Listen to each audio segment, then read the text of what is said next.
Hi ಸ್ನೇಹಿತರೆ, ಎಲ್ಲರಿಗೂ ನಮಸ್ಕಾರ. ನನ್ನ ಹೆಸರು ಶ್ರೀನಿವಾಸ್. ನೀವು ನೋಡ್ತಾ ಇದ್ದೀರಾ ಸೀನಾಗೌಡ ಯೂಟ್ಯೂಬ್ ಚಾನಲ್. ಇವತ್ತು ನಾವು ಅಶೋಕ್ ಲೈಲ್ಯಾಂಡ್ ಕಂಪ್ನಿಯಲ್ಲಿ ಇಕೋಮೆಂಟ್ ಸ್ಟಾರ್ 1615 ಗಾಡಿ HE ಗಾಡಿ ಬಗ್ಗೆ ರಿವ್ಯೂ ಅನ್ನೋದನ್ನು ಮಾಡ್ತಾ ಇದ್ದೀವಿ. ಇದು ಡಬಲ್ ಕ್ಯಾಬಿನ್ ಗಾಡಿ. ಇದು ಕಂಪ್ನಿ ಕಡೆಯಿಂದ ಖಾಲಿ ಗಾಡಿ ತೂಕ ಬಂದುಬಿಟ್ಟು 5692 kg ತೂಕ ಇರುತ್ತೆ. ಮತ್ತು ಲೋಡಿನ ಜೊತೆ ಆದರೆ GVW ಬಂದುಬಿಟ್ಟು ಲೋಡು ಮಾಡಿಕೊಂಡು ಗಾಡಿ ತೂಕ 18 ಟನ್ನು 500 kg ಬಂದರೆ ಪಾಸಾಗುತ್ತೆ ಗಾಡಿ. ಇದು ಅಂದರೆ ಅಷ್ಟು ಪಾಸಾಗುತ್ತೆ. GVW ಗ್ರಾಸ್ ವೇಟ್ ಅಷ್ಟಿದೆ ಇದ್ರದ್ದು. ನಾವು ಗಾಡಿಗೆ ಮಾಡಿಫಿಕೇಷನ್ ಏನೂ ಮಾಡಲಿಲ್ಲ ಅಂದರೆ 13 ಟನ್ ತನಕ ಪಾಸಾಗುತ್ತೆ. ಇಲ್ಲ ಅಂದರೆ 12 ಟನ್ ಪಾಸಾಗುತ್ತೆ ಗಾಡಿ. ಈ ಗಾಡಿದು ಹಾರ್ಸ್ ಪವರ್ ಬಂದುಬಿಟ್ಟು 147. ಮತ್ತು ಇದರಲ್ಲಿ ಇಂಜಿನಲ್ಲಿ 4 ಸಿಲಿಂಡರ್ ಇರ್ತವೆ. ಇದ್ರದ್ದು ಕ್ಯೂಬಿಕ್ ಕೆಪಾಸಿಟಿ ಬಂದುಬಿಟ್ಟು 3840. ಇದ್ರದ್ದು ವೀಲ್ ಬೇಸ್ ಬಂದುಬಿಟ್ಟು 4750 ವೀಲ್ ಬೇಸ್ ಇರುತ್ತೆ ಇದ್ರದ್ದು. ಮತ್ತು ಸೀಟಿಂಗ್ ಕೆಪಾಸಿಟಿ ಬಂದುಬಿಟ್ಟು ಡ್ರೈವರ್ನು ಸೇರಿಸ್ಕೊಂಡು 3 ಜನ ಪ್ರಯಾಣ ಅನ್ನೋದನ್ನು ಮಾಡ್ಬೋದು. ಇದು ಬಾಡಿ ಟೈಪ್ ಬಂದುಬಿಟ್ಟು ಓಪನ್ ಗಾಡಿ. ಇದ್ರದ್ದು ಟೈರ್ ಸೈಜ್ ಬಂದುಬಿಟ್ಟು 9.00 R2016 PR. ಈ ಗಾಡಿದು ಫ್ಯೂಲ್ ಟ್ಯಾಂಕ್ ಕೆಪಾಸಿಟಿ ಬಂದುಬಿಟ್ಟು 185 ಲೀಟ್ರ್ ಡೀಸೆಲ್ ಅನ್ನೋದು ಇಡಿಸುತ್ತೆ. ಮತ್ತು ಇದು BS6 ಗಾಡಿ ಆಗಿರೋದ್ರಿಂದಾಗಿ ಆ್ಯಡ್ ಬ್ಲೂ ಹಾಕಬೇಕು ಈ ಗಾಡಿಗೆ. ಆ್ಯಡ್ ಬ್ಲೂ ಟ್ಯಾಂಕ್ ಕೆಪಾಸಿಟಿ ಬಂದುಬಿಟ್ಟು 24 ಲೀಟ್ರು. ಈ ಗಾಡಿ ಎಲ್ಲ ಚೆನ್ನಾಗಿದೆ ಓಡಿಸೋದಕ್ಕೆ. ಸ್ಮೂತಾಗಿ ಗೇರ್ಗಳೆಲ್ಲ ಆಪ್ರೇಟ್ ಆಗುತ್ತೆ. ಬಟ್ ಏನಪ್ಪ ಅಂದರೆ ಇದು ಸ್ವಲ್ಪ ಅಪ್ಪಿಲ್ಸಲ್ಲೆಲ್ಲ ಕೂಡ ಸ್ವಲ್ಪ ಗೇರುಗಳು ಕೇಳೋದು ಜಾಸ್ತಿ. ಮತ್ತು ಇದು 20 ಅಡಿ ಕ್ಯಾಂಟ್ರ್ ಗಾಡಿ.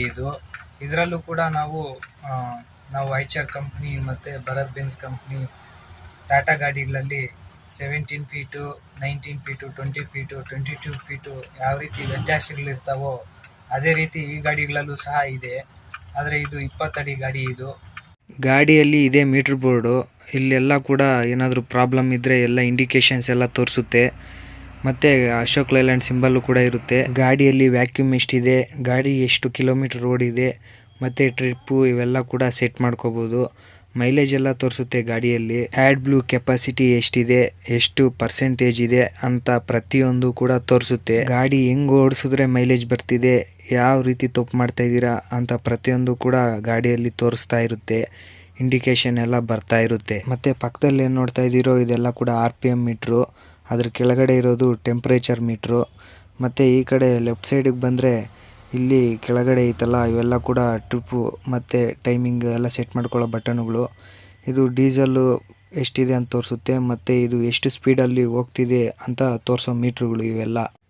ಗಾಡಿಯಲ್ಲಿ ರನ್ನಿಂಗಲ್ಲಿ ಹೋಗಬೇಕಾದ್ರೆ ಬಿಸಿಲಲ್ಲೆಲ್ಲ ಕೂಡ ತುಂಬ ಸೆಕೆ ಆಗ್ತಾ ಇರುತ್ತಲ್ಲ, ಆವಾಗ ಇದನ್ನು ವಿಂಡೋನ ಓಪನ್ ಮಾಡಿಕೊಂಡ್ರೆ ಗಾಳಿ ಅನ್ನೋದು ಬರುತ್ತೆ. ಮತ್ತು ಇವೆಲ್ಲ ಕೂಡ ಕೈಯಲ್ಲಿ ಹ್ಯಾಂಡಲ್ ಮಾಡಬೇಕು ಡೋರ್ ಓಪನ್ ಮಾಡೋದಕ್ಕೆ. ಗ್ಲಾಸ್ ಇಳಿಸಬೇಕಾದ್ರೂ ಅಷ್ಟೇ ತಿರುಗಿಸ್ಬಿಟ್ಟು ಇಳಿಸ್ಬೇಕು. ಇದಕ್ಕೆಲ್ಲ ಕೂಡ ಪವರ್ ವಿಂಡೋಸ್ ಬರಲ್ಲ, ಸಪ್ರೇಟಾಗಿ ಸ್ವಿಚ್ ಹಾಕ್ಸ್ಕೋಬೇಕಾಗುತ್ತೆ. ಕಂಪ್ನಿ ಕಡೆಯಿಂದ ಕೊಡಲ್ಲ. ಹೈ ಮಾಡಲ್ ಗಾಡಿಯಲ್ಲಾದರೆ ಕೊಡ್ತಾರೆ. ಮತ್ತು ಅವಕ್ಕೆಲ್ಲ ಸಪ್ರೇಟಾಗಿ ಚಾರ್ಜ್ ಕೂಡ ಮಾಡ್ತಾರೆ. ಆ ಕಡೆಯೂ ಇರುತ್ತೆ, ಈ ಕಡೆಯೂ ಇರುತ್ತೆ ಗಾಳಿ ಬರೋ ವಿಂಡೋಸ್ ಎಲ್ಲ ಕೂಡ. ಮತ್ತು ಗಾಡಿಯಲ್ಲಿ ಮೊಬೈಲಿಗೆ ಚಾರ್ಜಿಂಗು ಹಾಕೋಬೋದು. ಮತ್ತು ಏರ್ ಬ್ಲೋ ಸಹ ಇರುತ್ತೆ. ಆದರೆ ಈ ಗಾಡಿಯಲ್ಲಿ ಕೆಲಸ ಮಾಡ್ತಿಲ್ಲ. ಇಲ್ಲೆಲ್ಲ ಕೂಡ ಸಿಸ್ಟಮ್ ಎಲ್ಲ ಕೂಡ ಬರುತ್ತೆ ಹಾಡು ಕೇಳೋದಕ್ಕೆ.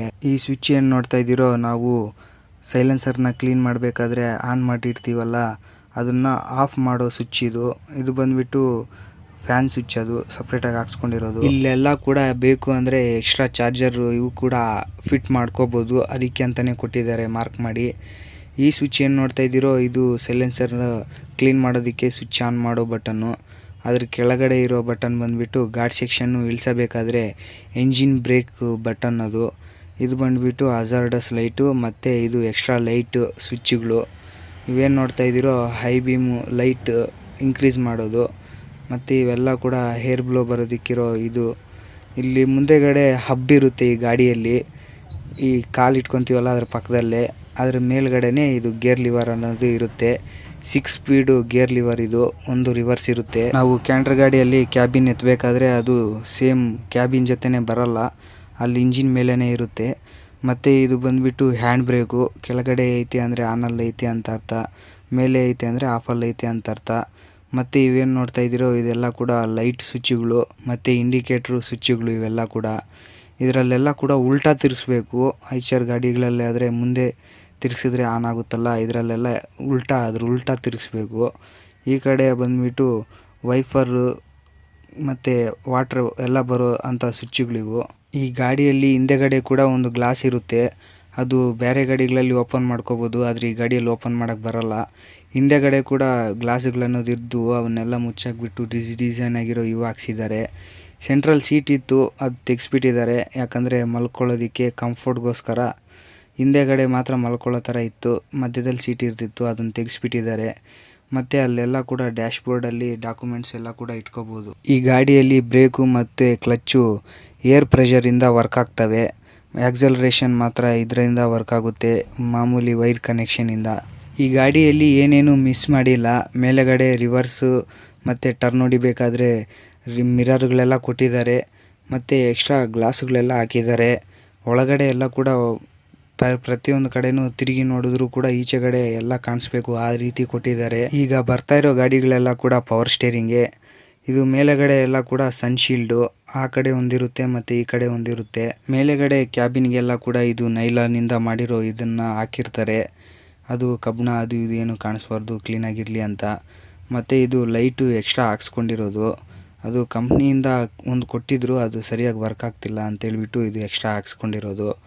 ಮತ್ತು ಸೆಂಟ್ರಲ್ಲಿ ಕಾಟನ್ ಬಟ್ಟೆ ಇತ್ತು, ಅದನ್ನು ಕೂಡ ತೆಗೆದಿದ್ದಾರೆ. ಇದು ಬಂದುಬಿಟ್ಟು ಲಾಕ್ ಓಪನ್ನು ಮತ್ತು ಲಾಕ್ ಮಾಡ್ಕೊಳ್ಳೋದು ಒಳಗಡೆ ಮಲ್ಕೊಂಡಿದ್ದಾಗ. ನಾವು ತುಂಬ ಹೊತ್ತು ಬಿಸಿಲಲ್ಲಿ ಗಾಡಿ ಓಡಿಸ್ತಾ ಇರ್ತೀವಿ ಮತ್ತು ಒಳಗಡೆ ಸೆಕೆ ಆಗ್ತಾ ಇರುತ್ತೆ. ರನ್ನಿಂಗಲ್ಲೆಲ್ಲ ಕೂಡ ಫ್ಯಾನು ಏರ್ ಬ್ಲೋ ಇವೆಲ್ಲ ಹಾಕ್ಕೊಂಡು ಹೋಗೋದಕ್ಕಾಗಲ್ಲ. ಅದರಿಂದಾಗಿ ಇದನ್ನು ಓಪನ್ ಮಾಡಿಕೊಂಡ್ರೆ ಮುಂದೆಗಡೆಯಿಂದ ಬರೋ ಗಾಳಿ ಒಳಗೆ ಬರುತ್ತೆ, ಆವಾಗ ಸೆಕೆ ಅನ್ನೋದು ಆಗೋದಿಲ್ಲ. ಗಾಡಿ ಮುಂದೆಗಡೆ ಇದು ಏನು ಓಪನ್ ಇದೆಯೋ ಇದೆಲ್ಲ ಕೂಡ ಒಳಗಡೆ ಗಾಳಿ ಹೋಗೋದಕ್ಕೆ ಇಂಜಿನ್ಗೆಲ್ಲ. ಮತ್ತು ಇದೇನು ಕಾಣಿಸ್ತಿದೆಯೋ ಇದರೊಳಗಡೆ ಎಲ್ಲ ವಾಟ್ರ್ ಬರುತ್ತೆ ವೈಫರ್ಗೆ. ಇಲ್ಲಿ ಬಂಪರ್ ಹತ್ರ ಬಂದುಬಿಟ್ಟು ಫಾಗ್ ಲೈಟ್ ಕೊಡಬೇಕಾಗಿತ್ತು. ಫಾಗ್ ಲೈಟ್ ಕೊಡೋದು ಬಿಟ್ಬಿಟ್ಟು ಇದು ಸುಮ್ಮನೆ ಹಿಂಗೆ ರಿಫ್ಲೆಕ್ಟರ್ ಕೊಟ್ಟಿದ್ದಾರೆ, ಈ ಕಡೆನೂ ಆ ಕಡೆನೂ. ಫಾಗ್ ಲೈಟ್ ಇಲ್ಲ ಇದಕ್ಕೆ. ಮತ್ತು ಫ್ರಂಟ್ ಸೈಡಲ್ಲಿ ಸಸ್ಪೆನ್ಷನ್ನು ಇರುತ್ತೆ ಮತ್ತು ಬ್ಲೇಡ್ ಸೆಟ್ಟು ಇರ್ತವೆ ಈ ಗಾಡಿಯಲ್ಲಿ. ಇಲ್ಲಿ ಬಂದುಬಿಟ್ಟು ನಾವು ಕೂಲೆಂಟ್ ಹಾಕೊಳ್ಳೋಕ್ಕೆ ಇಲ್ಲಿ ಕ್ಯಾಬಿನಿಗೂ ಮತ್ತು ಬಾಡಿಗೂ ಸ್ವಲ್ಪ ಗ್ಯಾಪ್ ಇದೆ, ಅಂದರೆ ಇಲ್ಲಿ ಇಂಜಿನಿಗೆಲ್ಲ ಗಾಳಿ ಸಿಗಬೇಕು ಅಂತ ಸ್ವಲ್ಪ ಗ್ಯಾಪ್ ಕೊಟ್ಟಿದ್ದಾರೆ. ಮತ್ತು ಆ ಕಡೆ ನೋಡ್ತಾ ಇದ್ದೀರಲ್ಲ, ಅದು ಬಂದುಬಿಟ್ಟು ಏರ್ ಫಿಲ್ಟ್ರ್, ಅದು ಎಷ್ಟು ದೊಡ್ಡದಾಗಿ ಕೊಟ್ಟಿದ್ದಾರೆ ನೋಡಿ. ಅಂದರೆ ಅಲ್ಲೆಲ್ಲ ಕೂಡ ಗಾಳಿ ಆಡ್ತಾ ಇರಬೇಕು ಅಂತೇಳ್ಬಿಟ್ಟು ಸ್ವಲ್ಪ ಗ್ಯಾಪ್ ಕೊಟ್ಟಿದ್ದಾರೆ. ಮತ್ತು ಇದರಲ್ಲಿ ಸಿಂಗಲ್ ಬ್ಯಾಟ್ರಿ ಇರೋದು. ಇದು ಏನು ನೋಡ್ತಾ ಇದ್ದೀರೋ ಇದು ಏರ್ ಟ್ಯಾಂಕ್. ಇದು ನಾವು ಬ್ರೇಕ್ ಹಿಡಿಬೇಕಾದ್ರೆ, ಹ್ಯಾಂಡ್ ಬ್ರೇಕ್ ಹಾಕಬೇಕಾದ್ರೆ, ತೆಗಿಬೇಕಾದ್ರೆ, ಕ್ಲಚ್ ತುಳಿಬೇಕಾದ್ರೆ ಅಲ್ಲೆಲ್ಲ ಕೂಡ ಏರ್ ಸಪ್ಲೈ ಮಾಡೋದು ಇದೇ ಟ್ಯಾಂಕ್ಗೆ. ಇದು ಡಬಲ್ ಟ್ಯಾಂಕ್ ಇರ್ತವೆ ಏರ್ ಟ್ಯಾಂಕ್ಗಳು. ಮತ್ತು ಇದು ಬಂದುಬಿಟ್ಟು ಸ್ಟೆಪ್ನಿ ಇಳಿಸೋದು ಮತ್ತು ಏರಿಸೋದು. ಇದು ಸ್ಟೆಪ್ನಿ ಅಂದರೆ ಎಕ್ಸ್ಟ್ರಾ ಟೈರು, ಡಿಸ್ಕು. ಇದನ್ನು ಇಳಿಸೋದು ಮತ್ತು ಏರಿಸೋದಕ್ಕೆ ಈಸಿಯಾಗಿ ಆಗೋ ರೀತಿ ಒಂದು ಸೈಡಲ್ಲೇ ಕೊಟ್ಟಿದ್ದಾರೆ ಇದು ಟೈರ್ ಪಕ್ಕದಲ್ಲಿ. ಕೆಲವೊಂದು ಗಾಡಿಗಳಿಗೆ ಐಚರು ಅಂಥ ಗಾಡಿಗಳಿಗೆಲ್ಲ ಹಿಂದೆಗಡೆ ಕೊಡ್ತಾರೆ, ಟಾಟಾ ಗಾಡಿಗಳಿಗೆಲ್ಲ. ಇದರಲ್ಲಿ ಸೈಡಲ್ಲಿ ಕೊಟ್ಟಿದ್ದಾರೆ, ಹಳೆಯ ಲಾರಿಗಳ ಟೈಪೇ ಕೊಟ್ಟಿದ್ದಾರೆ ಇಲ್ಲಿ. ಮತ್ತು ಇದು ಬೋಲ್ಟುಗಳೆಲ್ಲ ಕೂಡ ಈಸಿಯಾಗಿ ಬಿಚ್ಬೋದು ಮೇಲೆಯಿಂದ. ಅವು ಐಚರ್ ಕಂಪ್ನಿ ಗಾಡಿಗಳಿಗಾದರೆ ಕೆಳಗಡೆ ಬಿಚ್ಚಬೇಕು, ಭರತ್ ಬೆಂಜ್ ಗಾಡಿಗಳಿಗೂ ಈಸಿಯಾಗಿ ಬಿಚ್ಬೋದು, ಸೇಮ್ ಇದೇ ರೀತಿ. ಮತ್ತು ಅವು ಟಾಟಾ ಗಾಡಿಗಳಲ್ಲೂ ಅಷ್ಟು ಈಸಿಯಾಗಿ ಬಿಚ್ಬೋದು. ಐಚರ್ ಗಾಡಿಯಲ್ಲಿ ಸ್ವಲ್ಪ ಕಷ್ಟ, ಅದು ಮೇಲ್ಗಡೆ ಬೀಳೋ ಚಾನ್ಸಸ್ ಇರ್ತವೆ. ಇದು ಬಂದುಬಿಟ್ಟು ಏರ್ ಫಿಲ್ಟ್ರು. ಏನು ಮಾಡ್ತಾ ಇದ್ದೀರೋ ಇದು ಆ್ಯಡ್ ಬ್ಲೂ ಟ್ಯಾಂಕಿ. ಇದು 24 ಲೀಟ್ರದ್ದು ಆ್ಯಡ್ ಬ್ಲೂ ಟ್ಯಾಂಕಿ. ಮತ್ತು ಅದು ಬಂದುಬಿಟ್ಟು ಡೀಸೆಲ್ ಟ್ಯಾಂಕು. ಅದು 185 ಲೀಟ್ರ್ ಹಿಡಿಸುತ್ತೆ. ರೌಂಡ್ ಫಿಗರ್ ಒಂದು 190 ಲೀಟ್ರ್ ಅನ್ಕೋಬಿಡಿ. ಫ್ರಂಟ್ ಸೈಡಲ್ಲಿ ಸಸ್ಪೆನ್ಷನ್ನು ಇರುತ್ತೆ ಮತ್ತು ಬ್ಲೇಡ್ ಸೆಟ್ಟು ಇರುತ್ತೆ. ಬ್ಯಾಕ್ ಸೈಡಲ್ಲಿ ಬರೀ ಬ್ಲೇಡ್ ಸೆಟ್ ಮಾತ್ರ ಇರ್ತವೆ ಈ ಗಾಡಿಯಲ್ಲಿ. ಮತ್ತು ಹಿಂದೆಗಡೆ ಬಂದುಬಿಟ್ಟು LED ಇಂಡಿಕೇಟರ್ ಇದ್ದಾವೆ ಮತ್ತು ಬ್ರೇಕ್ ಲೈಟು ಇದ್ದಾವೆ. ಇದೇನು ನೋಡ್ತಾ ಇದ್ದೀರೋ ಇದೆಲ್ಲ ಕೂಡ ಎಕ್ಸ್ಟ್ರಾ ಫಿಟ್ಟಿಂಗ್ ಮಾಡಿಸಿರೋದು. ಕಂಪ್ನಿ ಕಡೆಯಿಂದ ಬರಬೇಕಾದ್ರೆ ಈ ರೀತಿ ಬರಲ್ಲ. ಇದು ಕೆಳಗಡೆ ಏನು ಬಂಪರ್ ನೋಡ್ತಾ ಇದ್ದೀರೋ ಇದು ಮಾತ್ರ ಸೇಫ್ಟಿ ಪರ್ಪಸ್ಗೋಸ್ಕರ ಹಿಂದೆಗಡೆ ರಿವರ್ಸ್ ಬಿಡಬೇಕಾದ್ರೆ ಏನಾದರೂ ಟಚ್ ಆಗ್ತವೆ ಅಂತ ಅದಕ್ಕೋಸ್ಕರ ಕೊಟ್ಟಿದ್ದಾರೆ ಅಷ್ಟೇ. ಕಂಪ್ನಿ ಕಡೆಯಿಂದನೇ ಕೊಟ್ಟಿರ್ತಾರೆ. ಇದು ಸೇಮ್ ಬಂಪರ್ ರೀತಿ. ಇದು ಹಿಂದೆಗಡೆಯಿಂದ ನೋಡೋದಕ್ಕೆ ಈ ರೀತಿ ಕಾಣಿಸುತ್ತೆ ಈ ಗಾಡಿ. ಇದು ಎಲ್ಲ ಕೂಡ ಇದೇ ರೀತಿ ಕಾಣಿಸುತ್ತೆ. ಮತ್ತು ಒಳಗಡೆ ಪ್ಲಾಟ್ಫಾರಮ್ ಬಂದುಬಿಟ್ಟು ಇದು ನಲ್ಲಿ ಪ್ಲಾಟ್ಫಾರಮ್. ಇದು ಉಡ್ಡಿಂದು ಪ್ಲಾಟ್ಫಾರಮ್ ಅಲ್ಲ. ಉಡ್ಡಿಂದಾದರೆ ಸೇಮ್ ಲಾರಿಗಳಲ್ಲಿ ಹೆಂಗೆ ಬರುತ್ತೋ ಆ ರೀತಿ ಬರುತ್ತೆ. ಅದನ್ನು ನಾವು ಮಾಡಿಸ್ಕೋಬೇಕು ಬೇಕು ಅಂದರೆ. ಇಲ್ಲಾಂದರೆ ಕಂಪ್ನಿ ಕಡೆಯಿಂದ ಬಂದರೆ ಅದು ಸ್ಟೀಲಿಂದು ಪ್ಲಾಟ್ಫಾರಮ್ ಬರುತ್ತೆ. ಈಗ ಕಾಣಿಸ್ತಿದೆಯಲ್ವಾ, ಇದೇ ರೀತಿ ಪ್ಲಾಟ್ಫಾರಮ್ ಇರುತ್ತೆ ಕಂಪ್ನಿ ಕಡೆಯಿಂದ ಬರೋ ಗಾಡಿಗಳಾದರೆ. ಇದಕ್ಕೆ ನಾವು ಬೇಕಾದರೆ ಹೈಟೆಕ್ ಹಾಕ್ಕೋಬೋದು, ಅಂದರೆ ಗೂಡ್ ಥರ ರೆಡಿ ಮಾಡ್ಕೋಬೋದು. ಇಲ್ಲಾಂದರೆ ನಾವು ಬೇರೆ ಏನಾದರೂ ಮೆಟೀರಿಯಲ್ ಕ್ರೇನಿಂದ ಬೇರೆ ಏನಾದರೂ ಮೆಟೀರಿಯಲ್ಗಳು ತುಂಬ ಬೇಕಾದರೆ ಮೇಲ್ಗಡೆಯಿಂದ ಇಡ್ತಾರಲ್ಲ ಅಂಥವಕ್ಕೆಲ್ಲ ಬಿಚ್ಚಬೇಕಾಗುತ್ತೆ. ಅದರಿಂದಾಗಿ ಓಪನ್ ಮಾಡಿ ಬಿಟ್ಟಿದ್ದೀವಿ ನಾವು. ಬೇಕು ಅಂದರೆ ಅದು ಸೆಂಟ್ರಲ್ಲಿ ಆಂಗ್ಲರ್ಗಳನ್ನ ಹಾಕ್ಕೊಬಿಟ್ಟು ಪೈಪ್ ಹಾಕ್ಕೊಬಿಟ್ಟು ಹಗ್ಗ ಹೊಡೆದ್ಬಿಟ್ಟು ಟಾರ್ಪಲ್ನ ಹಾಕ್ಕೋಬೋದು. ಇಲ್ಲ ಅಂದರೆ ಬರೀ ಲೋಡಿನ ಮೇಲೆ ಮಾತ್ರ ಟಾರ್ಪಲ್ ಅನ್ನೋದು ಹಾಕ್ಬೋದು. ಅದು ಪೈಪ್ ಹಾಕೋದು ಅದೆಲ್ಲ ಪದೇ ಪದೇ ಬಿಚ್ಚಿ ಹಾಕೋದು ಕಷ್ಟ ಆದರೆ ಈ ರೀತಿ ಓಪನ್ ಆಗಿ ಬಿಡ್ಬೋದು. ಅಂದರೆ ಹಾಕಲೇಬೇಕು ಅನ್ನೋ ಸಿಚುವೇಷನಲ್ಲಿ ಮೇಲ್ಗಡೆ ಆ ರೀತಿಯೂ ರೆಡಿ ಮಾಡ್ಕೋಬಹುದು. ಇದರಲ್ಲಿ ಅಡ್ವಾಂಟೇಜ್ ಏನಪ್ಪ ಅಂದರೆ ನಾವು ಆಯಿಲ್ ಚೆಕ್ ಮಾಡ್ಕೊಳ್ಳೋಕ್ಕೆ ಕ್ಯಾಬಿನ್ ಇದ್ದ ಅವಶ್ಯಕತೆ ಇರಲ್ಲ. ಫ್ರಂಟ್ ಸೈಡಲ್ಲೇ ನಮಗೆ ಆಯಿಲ್ ಚೆಕ್ ಮಾಡ್ಕೊಳ್ಳೋ ಗೇಜ್ ಇರುತ್ತೆ. ಮತ್ತು ಈ ಕಡೆ ಇಲ್ಲಿ ರೇಡಿಯೇಟ್ರು ಎಲ್ಲ ಕಾಣಿಸ್ತಾ ಇರುತ್ತೆ. ಗಾಳಿ ಏನಾದರೂ ಮುಂದೆಗಡೆಯಿಂದ ಬಂದರೆ ಡೈರೆಕ್ಟ್ ಹೋಗುತ್ತೆ. ಅಷ್ಟೊಂದು ಹೀಟ್ ಆಗಲ್ಲ ಗಾಡಿ ಬೇಗ. ಮತ್ತು ಬೇರೆ ಕಂಪ್ನಿ ಗಾಡಿಗಳಲ್ಲಾದರೆ, ಈಗ ಐಚರ್ ಗಾಡಿಯಲ್ಲಾದರೆ ಕೈಯಿಂದ ಎತ್ತಬೇಕು ಕ್ಯಾಬಿನ್ನ. ಈಗ ಇದರಲ್ಲಾದರೆ ಭರತ್ ಬೆಂಜಲ್ಲೂ ಕೊಟ್ಟಿದ್ದಾರೆ. ಈಗ ಟಾಟಾ ಗಾಡಿಯಲ್ಲಿ ಕೊಟ್ಟಿದ್ದಾರೆ. ಈ ಅಶೋಕ್ ಲೈಲ್ಯಾಂಡಲ್ಲೂ ಅಷ್ಟೇ. ಇಲ್ಲಿ ನಾವು ಹೋಲ್ ಕಾಣಿಸ್ತಿದೆಯಲ್ಲ, ಇಲ್ಲಿ ಈ ಹೋಲಿಗೆ ರಾಡ್ ಅನ್ನೋದು ಹಾಕ್ಬಿಟ್ಟು ಅದನ್ನು ಮೇಲೆ ಕೆಳಗಡೆ ಉರಿತಾ ಇದ್ದರೆ ಕ್ಯಾಬಿನ್ ಅನ್ನೋದು ಮೇಲೆ ಹೋಗುತ್ತೆ. ಅಂದರೆ ಈಗ ಇಂಜಿನಲ್ಲಿ ಏನಾದರೂ ಫಾಲ್ಟ್ ಇದ್ದರೆ, ಏನಾದರೂ ವೈರು ಬೇರೆ ಏನಾದರೂ ಸಮಸ್ಯೆ ಆಗಿದರೆ ಅದನ್ನು ಚೆಕ್ ಮಾಡೋದಕ್ಕೆ ಮತ್ತು ಮೆಕ್ಯಾನಿಕಲ್ ಕೈಯಲ್ಲಿ ರೆಡಿ ಮಾಡಿಸ್ಕೊಡೋದಕ್ಕೆ ಆ ಕ್ಯಾಬಿನ್ನ ಎತ್ತೋದು ಕಷ್ಟ ಆಗುತ್ತೆ. ಏನಾದರೂ ಸಣ್ಣ ಪುಟ್ಟ ಇದ್ದರೆ ನಾವೇ ರೆಡಿ ಮಾಡ್ಕೋಬೋದು. ಅದರಿಂದಾಗಿ ಅವು ಭಾರಿ ತೂಕ ಇರ್ತವೆ. ಒಬ್ಬೊಬ್ಬರು ಇದ್ದಾಗ ಅವನ್ನ ಎತ್ತೋದು ಕಷ್ಟ ಆಗಿಬಿಡುತ್ತೆ. ಈಗ ಒಬ್ಬೊಬ್ಬರೇ ಹೋಗಿರ್ತಾರೆ ಡ್ರೈವರ್ಗಳು, ಅಂಥವ್ರಿಗೆ ಕಷ್ಟ ಆಗಿಬಿಡುತ್ತೆ. ಅದರಿಂದಾಗಿ ಅದನ್ನು ಆ ರೀತಿ ಕೊಟ್ಟಿರೋದು ಒಳ್ಳೆಯದು. ಅದೊಂದು ಪ್ಲಸ್ ಪಾಯಿಂಟ್ ಈ ಗಾಡಿಯಲ್ಲಿ. ಮತ್ತು ಅದು ಮೇಲುಗಡೆ ಏನು ನೋಡ್ತಾ ಇದ್ದೀರೋ ಅವೆಲ್ಲ ಕೂಡ ಕಂಪ್ನಿ ಕಡೆಯಿಂದ ಕೊಡಲ್ಲ. ಅವೆಲ್ಲ ಕೂಡ ಹೊರಗಡೆ ಎಕ್ಸ್ಟ್ರಾ ನಾವೇ ಮಾಡಿಸ್ಕೋಬೇಕಾಗುತ್ತೆ. ಯಾಕಂದರೆ ಮೇಲುಗಡೆ ಹಗ್ಗ ಟಾರ್ಪಲ್ಲು ಅವೆಲ್ಲ ಇಟ್ಕೊಳ್ಳೋದಕ್ಕೆ ಅದನ್ನು ಮಾಡಿಸಿರೋದು. ಇಲ್ಲಿ ಏಣಿ ಕಾಣಿಸ್ತಿದೆಯಲ್ಲ, ಈ ಏಣಿನೂ ಅಷ್ಟೇ. ಇದೆಲ್ಲ ಕೂಡ ಎಕ್ಸ್ಟ್ರಾ ಫಿಟ್ಟಿಂಗು. ಕಂಪ್ನಿ ಕಡೆಯಿಂದ ಬರಬೇಕಾದ್ರೆ ಆ ಗಾಡಿಯಲ್ಲಿ ಕೊಡೋದಿಲ್ಲ. ಯಾಕಪ್ಪ ಅಂದರೆ ನಾವು ಇಲ್ಲಿಂದ ಹತ್ತಬೇಕು, ಇಳಿಬೇಕು, ಟಾರ್ಪಲ್ ಹಾಕಬೇಕಾದ್ರೆ ತುಂಬ ಸಮಸ್ಯೆಗಳಾಗ್ತವೆ. ಅದರಿಂದಾಗಿ ಈ ರೀತಿ ಏಣಿ ಅನ್ನೋದನ್ನು ಮಾಡಿಸ್ಕೊಂಡಿದ್ದೀವಿ.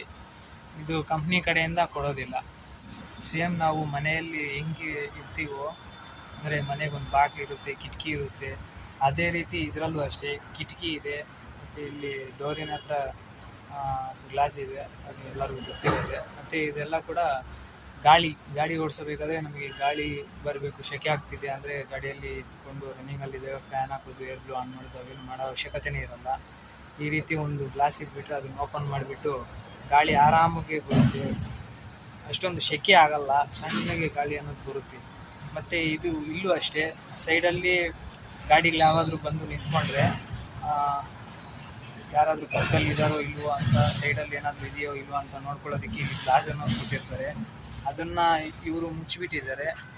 ಯಾಕಂದರೆ ಕೆಲವೊಂದು ಕಡೆ ಎಲ್ಲ ಕಳ್ತನ ಅದು ಇದು ಆಗೋದ್ರಿಂದಾಗಿ ಅವನ್ನೆಲ್ಲ ಅಬ್ಸರ್ವ್ ಮಾಡಿ ಇದನ್ನು ಸ್ಟೀಲ್ ಪಟ್ಟೆ ಹಾಕಿಬಿಟ್ಟು ಮುಚ್ಚಿಬಿಟ್ಟಿದ್ದಾರೆ. ಓವರಾಲಾಗಿ ಹೇಳಬೇಕು ಅಂದರೆ ಈ ಗಾಡಿ ಒಳ್ಳೆಯದೇ, ತುಂಬ ಸ್ಮೂತಾಗಿ ರನ್ ಆಗುತ್ತೆ. ಕಂಡೀಷನ್ ಎಲ್ಲ ಚೆನ್ನಾಗೇ ಇದೆ ಗಾಡಿಯಲ್ಲಿ. ಮತ್ತು ಇದೇನು ಗೊತ್ತಾ, ಮೈಲೇಜ್ ಬಂದ್ಬಿಟ್ಟು ಇದು ನಾವು ಗೇರುಗಳಲ್ಲಿ ಇಟ್ಕೊಂಡು ಓಡಿಸಿದ್ರೆ ಮೈಲೇಜ್ ಬರಲ್ಲ. ಅಂದರೆ ಈಗ ಗೇರ್ ಕೇಳ್ತಾ ಇರುತ್ತೆ ಪದೇ ಪದೇ. ಈ ಗಾಡಿ ಅಶೋಕ್ ಲೈಲ್ಯಾಂಡ್ ಗಾಡಿಗಳೇ ಅಷ್ಟು, ಲಾರಿಗಳಲ್ಲೂ ಅಷ್ಟೇ, ಇದರಲ್ಲೂ ಅಷ್ಟೇ. ಗೇರ್ ಹೊಡೆದು ಸಾಕಾಗುತ್ತೆ. ಆ ರೀತಿ ಗೇರ್ ಹೊಡಿತಾ ಇದ್ದರೆ ಮೈಲೇಜು ಸ್ವಲ್ಪ ಡ್ರಾಪ್ ಆಗುತ್ತೆ. ಅದಕ್ಕೆ ಇದರಲ್ಲಿ ನ್ಯೂಟ್ರಲ್ ಹೊಡೆದ್ರೇ ಮೈಲೇಜ್ ಅನ್ನೋದು ಬರೋದು. ಇದು ಟಾಟಾ ಗಾಡಿನೂ ಸೇಮ್ ಅಷ್ಟೇ. ಮತ್ತು ಇವು ಭರತ್, ಐಚರ್ ಇವಿದಾವಲ್ಲ, ಅವು ಸ್ವಲ್ಪ ಎಕ್ಸಿಲೇಟ್ರು ತುಳಿದಿರ ಹಂಗೆ ಹಿಂಗೆ ಓಡಿಸಿದ್ರೆ ಗೇರ್ಗಳಲ್ಲಿ ಸಹ ಅವು ಗೇರೇ ಕೇಳಲ್ಲ. ಎಸ್ಪೆಷಲಿ ಅಂದರೆ ಈಗ ಅಪ್ ವೀಲ್ಸ್ ಸ್ವಲ್ಪ ಅಪ್ ಇರ್ತಾವಲ್ಲ, ಅಂಥ ಕಡೆ ಗೇರುಗಳೇ ಕೇಳುತ್ತೆ. ಅವು ಗೇರುಗಳು ಕೇಳಲ್ಲ. ಅದೊಂದು ಮೈನಸ್ ಪಾಯಿಂಟ್ ಅಷ್ಟೇ ಇದು. ಇನ್ನು ಎಲ್ಲದರಲ್ಲೂ ಕೂಡ ತುಂಬ ಪರ್ಫೆಕ್ಟ್ ಆಗೈತೆ ಈ ಗಾಡಿ. ಇದು ತರಕಾರಿ ಓಡಿಸೋರು ಮತ್ತು ಟೈಮಿಂಗು ಓಡಿಸೋರಿಗೆ ಅಷ್ಟೊಂದು ಸೂಟ್ ಆಗಲ್ಲ. ಟನ್ನೇಜ್ ಇದ್ದರೆ ಸೂಟ್ ಆಗಲ್ಲ, ಟನ್ನೇಜ್ ಇಲ್ಲ ಅಂದರೆ ಸೂಟ್ ಆಗುತ್ತೆ. ಮತ್ತು ಈ ಗಾಡಿ ಓಡಿಸೋದಕ್ಕೆ ಪ್ರತಿಯೊಂದಕ್ಕೂ ಚೆನ್ನಾಗಿದೆ, ಹೆಸರೇ ಇಡೋಂಗಿಲ್ಲ. ನಾನು ಹೇಳಿದ್ನಲ್ಲ, ಅದೊಂದು ಪಾಯಿಂಟು ಮೈನಸ್ ಇದೆ ಅಷ್ಟೇ. ಎಲ್ಲದರಲ್ಲೂ ಪರ್ಫೆಕ್ಟಾಗಿದೆ. ಇದು ಮೈಲೇಜ್ ಬಂದುಬಿಟ್ಟು 5.5 ಅಂದ್ಕೊಡುತ್ತೆ ಲೋಡ್ ಗಾಡಿ. ಖಾಲಿ ಗಾಡಿ ಆದರೆ 6-6.5 ತನಕನೂ ಬರುತ್ತೆ. ಈ ಗಾಡಿ ನಾವು ತಗೋಬೇಕು ಅಂದರೆ ಇದು EMI ಎಷ್ಟು ಬರುತ್ತೆ, ಟ್ಯಾಕ್ಸ್ ಎಷ್ಟು ಕಟ್ಟಬೇಕು, ಮತ್ತು ಇದು ಇನ್ಸೂರೆನ್ಸ್ ಎಷ್ಟು ಕಟ್ಟಬೇಕು, ಹೋಮ್ ಟ್ಯಾಕ್ಸ್ ಎಷ್ಟು ಕಟ್ಟಬೇಕು ಅಂತ ಕೇಳಿದ್ರೆ, ಇದು ಲೋನು ನೀವು ಹೆಂಗೆ ಮಾಡಿಸಿರ್ತೀರ ಅನ್ನೋದ್ರ ಮೇಲೆ ಡಿಪೆಂಡು. ಅಂದರೆ ಒಂದು ಅಂದಾಜು ಮೇಲೆ 40,000 ರಿಂದ 60,000 ಮಧ್ಯೆ ಇರುತ್ತೆ. ಪ್ರತಿ ತಿಂಗಳು ಒಂದು 55,000 50,000 ಹಂಗೆ EMI ಅನ್ನೋದನ್ನು ಕಟ್ಟಬೇಕಾಗುತ್ತೆ. ಅದು ಲೋನ್ ಮೇಲೆ ಡಿಪೆಂಡು. ನೀವು ಡೌನ್ ಪೇಮೆಂಟ್ ಎಷ್ಟು ಮಾಡಿರ್ತೀರಾ ಮತ್ತು ನಿಮಗೆ ಲೋನು ಎಷ್ಟು ಆಗಿರುತ್ತೆ, ಸಿಬಿಲ್ ಹೆಂಗಿದೆ, ಅದ್ರ ಮೇಲೆ ಡಿಪೆಂಡ್ ಆಗುತ್ತೆ ಅದೆಲ್ಲ. ಮತ್ತು ಇದು ಇನ್ಸೂರೆನ್ಸ್ ಬಂದುಬಿಟ್ಟು 50,000 ರೂಪಾಯಿ ಬರುತ್ತೆ. ಇದ್ರದ್ದು ಪ್ರತಿ ತಿಂಗಳು EMI ಒಂದು 50,000 ಬರುತ್ತೆ ಅಂದ್ಕೊಳ್ಳಿ. ಮತ್ತು ಇದು ಹೋಮ್ ಟ್ಯಾಕ್ಸ್ ಬಂದುಬಿಟ್ಟು 6 ತಿಂಗಳಿಗೆ 8,500 ರೂಪಾಯಿ ಬರುತ್ತೆ. ಮತ್ತು ಇದು ನ್ಯಾಷನಲ್ ಪರ್ಮಿಟ್ ಬಂದುಬಿಟ್ಟು 50,000 ರಿಂದ 60,000 ಮಧ್ಯೆ ಇರುತ್ತೆ ವರ್ಷಕ್ಕೆ. ನಾವು ಈ ಗಾಡಿಯಲ್ಲಿ ಒಂದು ಟೈರ್ ಹಾಕ್ಸ್ಬೇಕು ಅಂದರೆ ಕೈಯಲ್ಲಿ ಏನಿಲ್ಲ ಅಂದರೂ 30,000 ರಿಂದ 40,000 ರೂಪಾಯಿ ಇರಬೇಕು. ಅಂದರೆ ಒಂದು ಟೈರಿಗೆ. ಅಂಥದ್ದು 6 ಟೈರಿಗೆ ಎಷ್ಟಾಗುತ್ತೆ ನೀವೇ ಲೆಕ್ಕ ಮಾಡಿ. ಹೊಸ ಗಾಡಿ ತಗೊಂಡ್ರೆ ಒಂದು ವರ್ಷದ ತನಕ ಟೈರಿನ ಸಮಸ್ಯೆ ಇರಲ್ಲ. ಇದು ಮೈಂಟೆನೆನ್ಸು ಅಷ್ಟೊಂದು ಕಾಸ್ಟ್ಲಿ ಏನಲ್ಲ. ಮತ್ತು ಇದು ಮೈಂಟೆನೆನ್ಸು ಸ್ವಲ್ಪ ಈಸಿನೇ. ಏನಿಲ್ಲ ಅಂದರೂ ಒಂದು ಸರ್ವೀಸಿಗೆ oil filter, diesel filter, air filter, ಈ ರೀತಿ ಪ್ರತಿಯೊಂದು ಫಿಲ್ಟ್ರು ಚೇಂಜ್ ಮಾಡ್ತಾರೆ. ಆಯಿಲ್ ಎಲ್ಲ ಚೇಂಜ್ ಮಾಡ್ತಾರೆ. ಮತ್ತು ಹಿಂದೆಗಡೆ ಗೆಡ್ಡೆಯಲ್ಲಿರೋ ಆಯಿಲೆಲ್ಲ ಚೇಂಜ್ ಮಾಡ್ತಾರೆ. ಅದಕ್ಕೆ ಗ್ರೀಸೆಲ್ಲ ಹಾಕಿ ಗ್ರೀಸ್ ಎಲ್ಲ ಮಾಡ್ತಾರೆ. ಮತ್ತು ಸೈಡಲ್ಲಿ ವೀಲಿಗಳಿಗೆಲ್ಲ ಕೂಡ ಗ್ರೀಸ್ ಮಾಡ್ತಾರೆ, ಪೌಡ್ರಿಂಗ್ ಎಲ್ಲ ಮಾಡ್ತಾರೆ. ಟೋಟಲ್ಲು ಇವನ್ನೆಲ್ಲ ಲೆಕ್ಕ ಮಾಡಿಕೊಂಡ್ರೆ ಏನಿಲ್ಲ ಅಂದರೂ ಒಂದು ಸರ್ವೀಸಿಗೆ ಒಂದು 30,000 ರಿಂದ 40,000 ಮಧ್ಯೆ ಬರುತ್ತೆ. ಬ್ರೇಕ್ ಲೈನರ್ ಅಂತೆ, ಈ ರೀತಿ ಪ್ರತಿಯೊಂದು, ಮತ್ತು ಲೇಬರು, ಮೆಕ್ಯಾನಿಕ್ ಚಾರ್ಜ್ ಎಲ್ಲ ಸೇರಿಕೊಂಡು ಒಂದು 50,000 ಮುಟ್ಬೋದು.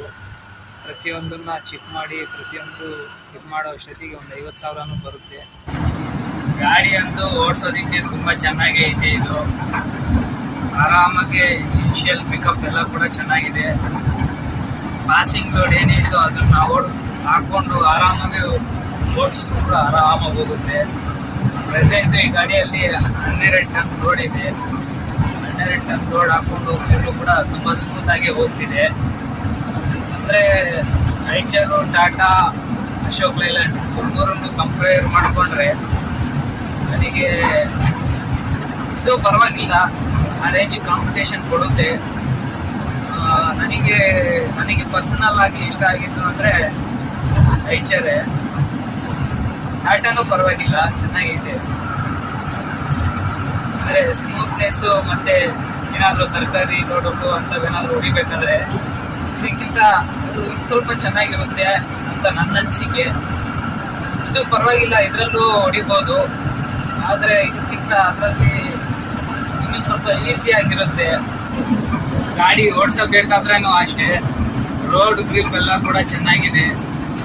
ಕೆಲವರು ಟಾಟಾ ಗಾಡಿ ಇಷ್ಟಪಡ್ತಾರೆ, ಐಚರ್ ಗಾಡಿ ಇಷ್ಟಪಡ್ತಾರೆ, ವಿಕೋಮೆಂಟ್, ಅಶೋಕ್ ಲೈಲ್ಯಾಂಡ್ ಗಾಡಿಗಳು ಇಷ್ಟಪಡ್ತಾರೆ. ಒಬ್ಬೊಬ್ರಿಗೂ ಒಂದೊಂದು ಇಷ್ಟ ಇರುತ್ತೆ. ಇದು ಕೂಡ ಚೆನ್ನಾಗಿದೆ ಗಾಡಿ. ಅಂದರೆ ಇದು ಕ್ಯಾಬಿನ್ನು ಸಹ ಸ್ವಲ್ಪ ದೊಡ್ಡದೆ, ಸೇಮ್ ಒಂಥರ ಬಸ್ ಓಡಿಸೋ ಫೀಲಿಂಗ್ ಆಗುತ್ತೆ. ಐಚರು ಮತ್ತು ಟಾಟಾ ಗಾಡಿಗಳಿಗೆ ಕಂಪೇರ್ ಮಾಡಿಕೊಂಡ್ರೆ ಇದು ಒಂಥರ ಬಸ್ ಓಡಿಸೋ ಒಂಥರ ಫೀಲಿಂಗ್ ಆಗುತ್ತೆ. ಯಾಕಂದರೆ ಇದು ಕ್ಯಾಬಿನ್ ಸ್ವಲ್ಪ ಅಗಲ ಇರೋದ್ರಿಂದಾಗಿ ಇದರಲ್ಲಿ ಮಲ್ಕೊಳ್ಳೋದಕ್ಕೂ ಇಬ್ಬಿಬ್ರು ಹೋಗಿ ಬರೋದಕ್ಕೂ ಕೂಡ ಈಸಿಯಾಗಿರುತ್ತೆ. ಸ್ವಲ್ಪ ಸ್ಪೇಸ್ ಸ್ವಲ್ಪ ಜಾಸ್ತಿನೇ ಇದೆ. ಅದರಿಂದಾಗಿ ಎಲ್ಲಾನು ಪ್ಲಸ್ ಪಾಯಿಂಟ್ಗಳು ಇದ್ದಾವೆ, ಇದರದ್ದು ಮೈನಸ್ ಪಾಯಿಂಟ್ಗಳು ತುಂಬ ಕಮ್ಮಿನೇ. ಕೆಲವರೆಲ್ಲ ಕೂಡ ಬೇರೆ ಗಾಡಿಗಳು ಓಡಿಸ್ಬಿಟ್ಟು ಈ ಗಾಡಿಗೆ ಬಂದ್ಬಿಟ್ಟು ಓಡಿಸ್ತಾ ಇರ್ತಾರೆ. ಸ್ವಲ್ಪ ಅಡ್ಜಸ್ಟ್ ಆಗೋದಕ್ಕೆ ಒಂದು 60ರಿಂದ 100 ಕಿಲೋಮೀಟ್ರ್ ಗಾಡಿ ಅಡ್ಜಸ್ಟ್ ಆಗೋ ತನಕ ಸ್ವಲ್ಪ ಈ ಗಾಡಿ ಏನು ಗಾಡಿನಪ್ಪ ಅನ್ನಿಸ್ತಾ ಇರುತ್ತೆ. ಆದರೆ ಈ ಗಾಡಿನೂ ಪರವಾಗಿಲ್ಲ, ಚೆನ್ನಾಗಿ ಇದೆ. ಅಂದರೆ ಹೊಸದಾಗಿ ಗಾಡಿ ಓಡಿಸ್ತಿರಲ್ಲ, ಇದು ಬೇರೆ ಗಾಡಿಗಳು ಓಡಿಸ್ಬಿಟ್ಟು ಅವಾಗ ಒಂಥರ ಏನು ಗಾಡಿನಪ್ಪ ಅನ್ಸೋ ಥರ ಸ್ವಲ್ಪ ಫೀಲ್ ಆಗುತ್ತೆ. ಆದರೆ ಇದು ಅಡ್ಜಸ್ಟ್ ಆದರೆ ಇದೂ ಒಳ್ಳೆ ಗಾಡಿನೇ. ಈ ಅಶೋಕ್ ಲೈಲ್ಯಾಂಡ್ ಗಾಡಿಗಳೆಲ್ಲ ಕೂಡ ಕ್ಯಾಂಟರ್ಗಳಲ್ಲಿ ಲಾರಿಗಳನ್ನ ಇನ್ಸ್ಪೈರ್ ಆಗಿ ಮಾಡಿರೋದು. ಮುಂಚೆ ಲಾರಿಗಳೆಲ್ಲ ಬರ್ತಿದ್ವಲ್ಲ ಅಶೋಕ್ ಲೈಲ್ಯಾಂಡಲ್ಲಿ, ಸೇಮ್ ಅದೇ ಟೈಪೇ ಇರುತ್ತೆ ಈ ಗಾಡಿಗಳು ಸಹ. ನನಗೂ ಅಷ್ಟೇ ಈ ಗಾಡಿ ರಿವ್ಯೂ ಮಾಡೋ ಟೈಮಲ್ಲಿ ಸರಿಸುಮಾರು ಒಂದು 100 ಕಿಲೋಮೀಟ್ರ್ ಓಡಿಸಿದ ಮೇಲೆ ಈ ಗಾಡಿ ನನಗೆ ಅಡ್ಜಸ್ಟ್ ಆಗಿತ್ತು. ಸೇಮ್ ಅದೇ ರೀತಿ ಒಬ್ಬೊಬ್ರಿಗೆ ಒಂದೊಂದು ರೀತಿ ಅಡ್ಜಸ್ಟ್ ಆಗುತ್ತೆ. ಅಂದರೆ ಈಗ ಮುಂಚೆ ಎಲ್ಲ ಲಾರಿಗಳೆಲ್ಲ ಓಡಿಸಿರ್ತಾರಲ್ಲ ಅಂಥವ್ರಿಗಾದರೆ ಇನ್ನೂ ಸ್ವಲ್ಪ ಬೇಗ ರೂಢಿ ಆಗೋ ಚಾನ್ಸಸ್ ಇರ್ತವೆ. ನಾನು ಲಾರಿಗೆ ಓಡಿಸಿದ್ದೀನಿ, ಬಟ್ ಆದರೆ ನಾನು ಲಾರಿಗೆ ಓಡಿಸಿದ್ರು ಸಹ ನನಗೆ ಅಡ್ಜಸ್ಟ್ ಆಗೋಕ್ಕೆ ಸುಮಾರು 100 ಕಿಲೋಮೀಟ್ರ್ ಓಡಿಸೋ ತನಕನೂ ಅಡ್ಜಸ್ಟ್ ಆಗಲಿಲ್ಲ. ಅದಾದಮೇಲೆ ಅಡ್ಜಸ್ಟ್ ಆಯಿತು. ಕೆಲವರು ಒಂದು 10-20 ಕಿಲೋಮೀಟ್ರ್ ಓಡಿಸ್ಬಿಟ್ಟು ಏನು ಗಾಡಿನಪ್ಪ ಅಂದ್ಕೊಬಿಡ್ತಾರೆ.